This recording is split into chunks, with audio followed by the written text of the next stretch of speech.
4 is an Xbox 360 port of a PC game that came out pretty recently. Content-wise, it's still pretty much the same story.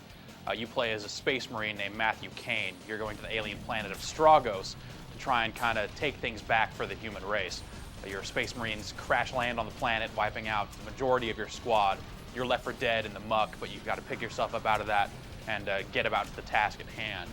Over the course of the game, you go about doing a few different military operations as you attempt to take out the Strog's various networks and try and cripple their military capabilities. On the PC, Quake 4 was a really amazing looking game. It uses the Doom 3 engine, and that was a terrific graphics engine when it came out with Doom 3. And the changes they made for Quake 4 really improved it. It's just a great looking game with really terrific lighting. The environments are very detailed, and there's just a lot going on. Quake 4 on the 360 tries to pack all of this stuff into a console game, but the port quality just isn't up to the quality of the PC version. You're going to look at the textures, and they just look kind of grungy in spots. There's a real kind of muddy look to a lot of that stuff that isn't as crisp as it was on a nice PC. In addition to that, the game's frame rate is all over the map. It's never 100% stable, even in an empty area with not a lot going on. It's still a little stuttery and not as smooth as you would want it to be. There's one particular sequence where you're actually doing like rail shooting on a tram car as it's going along, and you actually hear the rate of fire on the machine gun like slow down because that's how slow the game is getting, just as more and more stuff kind of flies in behind you and tries to take you out. It's really dramatic and really ruins the look of the game.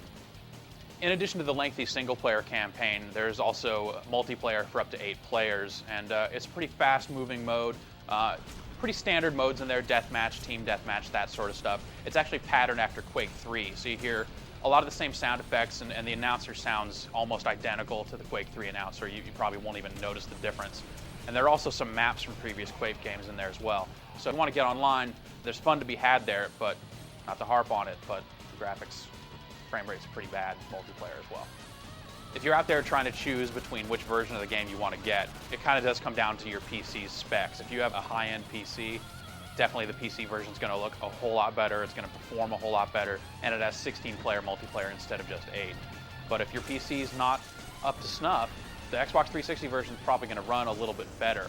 But if your PC can't run it and you're left kind of choosing between the two, you're probably just better off maybe upgrading the PC because it has the potential to look a lot better than the Xbox 360 version does. There are already some fantastic first-person shooters available for the Xbox 360 launch. You've got Call of Duty 2 and, of course, Perfect Dark Zero. Quake 4 has its strengths, but ultimately it comes in at the bottom of the heap when compared to these other two games.